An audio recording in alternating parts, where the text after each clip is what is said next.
Welcome back. I'm glad you're here with us in our time of study in the Word of the Lord.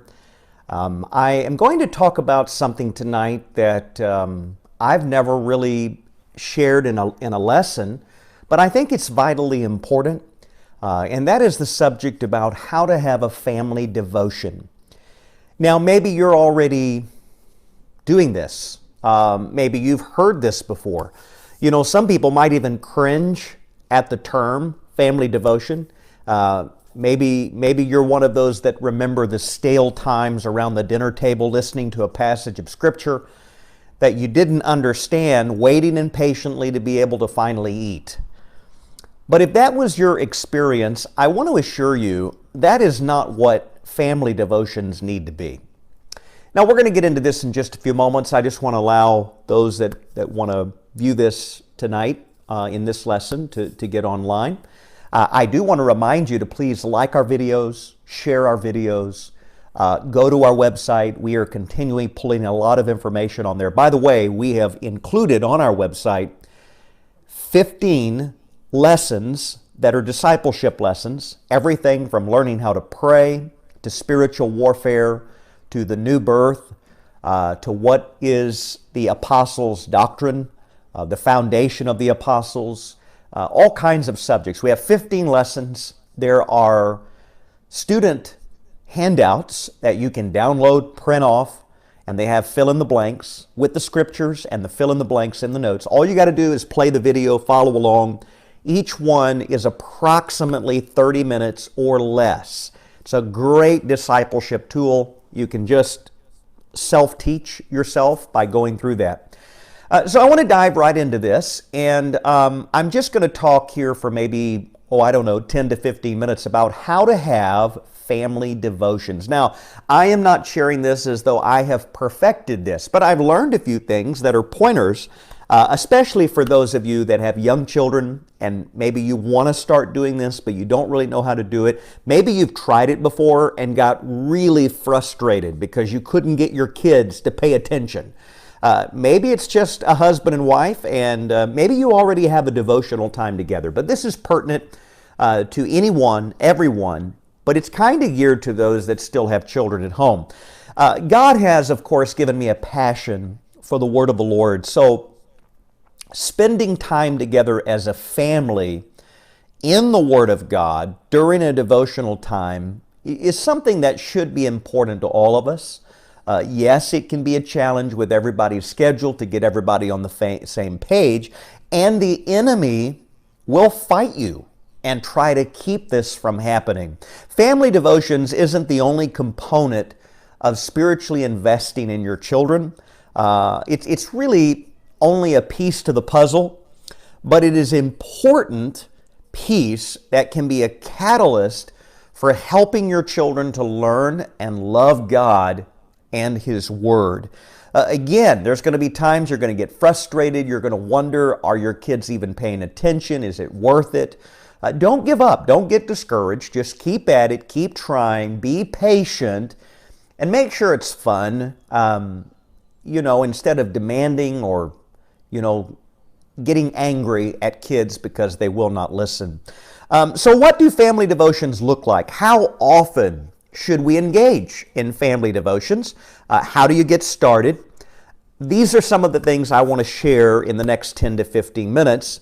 And as we continue to add to our family and our children grow and things change in the dynamic of our homes, the way we do family devotions is also going to change as well. But here are some ideas. I'm going to give them to you. You might want to write these down. Before we get to that, let me read a passage of Scripture. And again, if you're a note taker, it would be a wise thing to write some of these notes down. And write this passage of Scripture down as well if you're writing notes. Deuteronomy chapter 6 and verse 6 and 7. And you must commit yourselves wholeheartedly to these commands that I'm giving you today. Repeat them again and again to your children. Talk about them when you're at home, when you're on the road, and when you're going to bed, and when you're getting up. That's Deuteronomy chapter 6, verse 6 and 7. God is commanding parents to teach their children the Word of God at home. This is how the faith is passed on to the next generation. So I'm going to throw out a lot of different things, and I may even repeat myself a few times, so be patient with me in this lesson. But how do we get started? First of all, I want you to write this down. Start simple. Start simple.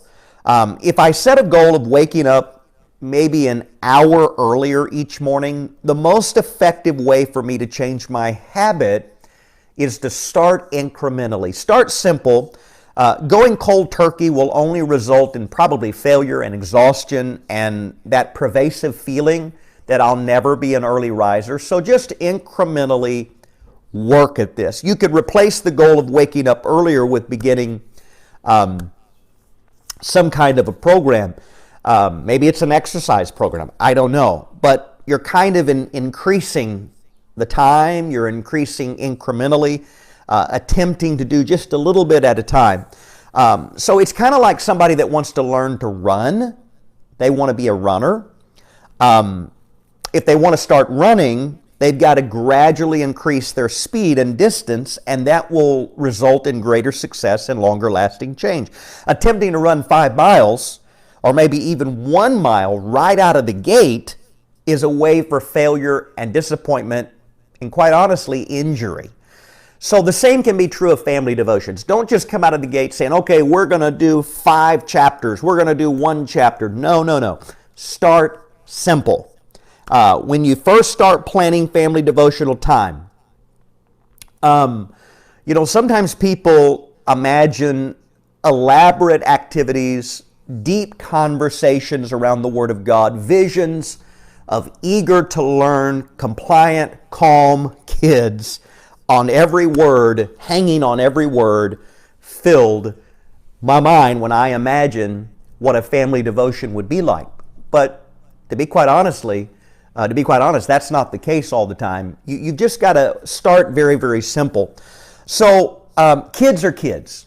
Remember that if you still have young children at home, changing the kids' routine and our expectations of them is better done gradually and with intention rather than suddenly. So number 1, keep it simple. So start small. This will look different for each family, but it may mean a couple of things. It may mean you start by having family devotions just 1 time a week, maybe 2 times a week. Maybe you set a goal of just spending 5 or maybe 10 minutes each morning or 1 morning a week reading a Bible passage and just praying together. Or maybe just jumpstart your family's devotional time by using a devotional centered around a holiday like Easter or Christmas or whatever. Kind of build some momentum and or excitement. So again, it's okay to start small. Just start somewhere. Don't be overwhelmed with this idea of some big, long 30-minute to an hour family devotional. Start simple. 5 minutes. 1 day a week, 2 days a week. Work incrementally. Here's the second thing you need to write down, and that is be realistic. As you plan your devotional time together, consider the age of your kids. Consider the activity level of your kids. Obviously, a 2-year-old, 5-year-old, 6-year-old's attention span is going to be dramatically different than a 13-year-old's. So some people learn best or they focus better while moving. Others need stillness. Others need quiet. Some kids will listen more attentively, while other kids, you may be reading the Bible, but you may need to tell them to find a page to color and just let them color while you're reading the Bible. They can still hear it. So again, you got to kind of work this according to the personalities of your kids. Adjust your activities, the resources that you use, and the time you spend according to the needs of your kids and your family. Remember how old your kids are. Try to choose age-appropriate activities to help engage your children in the Word of God. I'm not beyond stretching kids to grow, but understanding your kids' abilities, understanding your kids' interests, and what their learning styles are like calibrates my expectations and helps me as I plan. So again, I know what we're talking about is geared to a lot of families with kids, but there's some things we can just pull out of this that's applicable to all of us, even grandparents that have your grandchildren. What a wonderful thing to start imparting some truth into your grandkids. Let's go to number 3. Set a time. We all know how hectic life is. Life is busy. Life is crazy right now. We've got some downtime. It's a little bit simpler. But, you know, if we don't intentionally set a specific time to gather together, family devotions get crowded out and they get overlooked. So look at your schedule, see what fits best, and then make family devotions part of your family's rhythm. Now, I cannot say that I'm teaching this from the standpoint that I've perfected this. But I've learned a few things that I just want to impart to you. I wish I could say I was much better at this with what I'm teaching than how I've worked with my family, but I've gleaned some of this, and this is some reminders to all of us, including the instructor that's sharing this. So again, look at your family's rhythm. Perhaps it's every Saturday morning, or maybe the family devotions happen right before bedtime or right after breakfast or around the breakfast table. Find what works best for your family and try to be consistent. Number 4 is have a plan. Your plan doesn't need to be elaborate, but having an idea of what you'd like to focus on or what you will do during your family devotional time is very helpful. If any supplies are needed, gather those ahead of time. Be ready. Have a plan. I have found that if I'm not prepared, I'm more likely to skip family devotions altogether or lose my kids' attentions while I'm scrambling to gather what I need. So remember that though we may have a plan, God may speak in a way we hadn't planned. So be flexible. God may have another idea. Sometimes the kids will have questions, and sometimes you get sidetracked into conversations that go a completely different direction, and that's okay. Maybe it prompts a different conversation. Maybe it prompts a song. Just kind of let the Lord direct you in some of this. And then number 5, you need to aim for transformation, not just information. Sometimes we're just about filling their head with information. Aim for transformation. It's wonderful for our kids to know Bible stories and to be able to quote Bible passages and remember unique trivia and facts and retain information about the Bible. But our goal in family devotions is not just for our kids to retain information and head knowledge. We want heart knowledge and transformation brought about by the Spirit of God. So we can't manipulate God to force the Spirit of the Lord to work, but we can ask the Lord to be at work through us, in our hearts, in the lives of our family and our children. God does not only speak to adults, God also speaks to kids.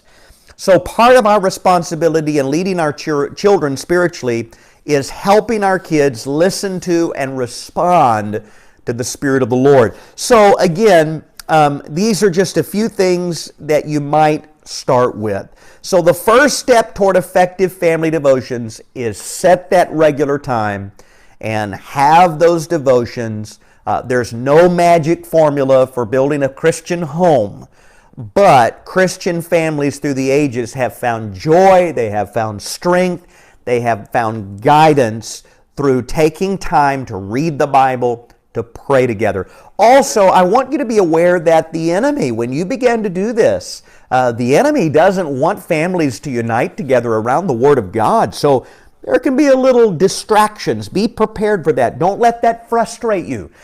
Just be alert and aware that the enemy might try to cause some frustration in all of this. The Bible is an exciting book. Devotions can include a lot of activities, but it's important to at least have the reading of a Bible verse or several verses, have a little bit of prayer and some discussion. Remember that the Bible is an exciting book. It's filled with true stories of God's heroes, And so there may be ways to approach daily Bible reading with your family. Maybe read a chapter or a portion each day. Maybe follow a reading plan with your family. There's some devotional guides out there. Remember, younger children, you may have to get a much simpler reading Bible for younger children. And then don't forget to have a little discussion time with your kids. And also, do not forget to have some prayer time. God's communications comes to us through His Word, but is a one-way conversation unless we lift up our hearts to the Lord in prayer. So remember to do that. I've got a few other notes here, but I think that's the majority of what I wanted to share with you in this.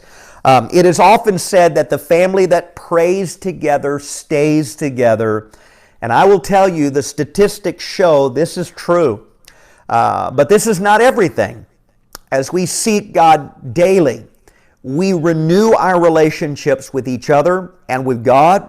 The Lord talks to us, we talk to the Lord, and of course, He receives our praise and our worship and our confession and our petitions, and we know the joy of His presence. So, I want to leave you with this. If you have not already, make family devotions a part of your family. Husbands, wives that have no children at home, make it a part of your time together as a couple to read the Bible together, to pray together, so that your family, as the Bible says in 2 Peter chapter 3, verse 18, that your family can grow in grace and in the knowledge of our Lord and Savior Jesus Christ. To Him be the glory both now and forever. Amen. I'm going to leave you with that. Please like and share this video. Go to our website, christianlifechurch.us.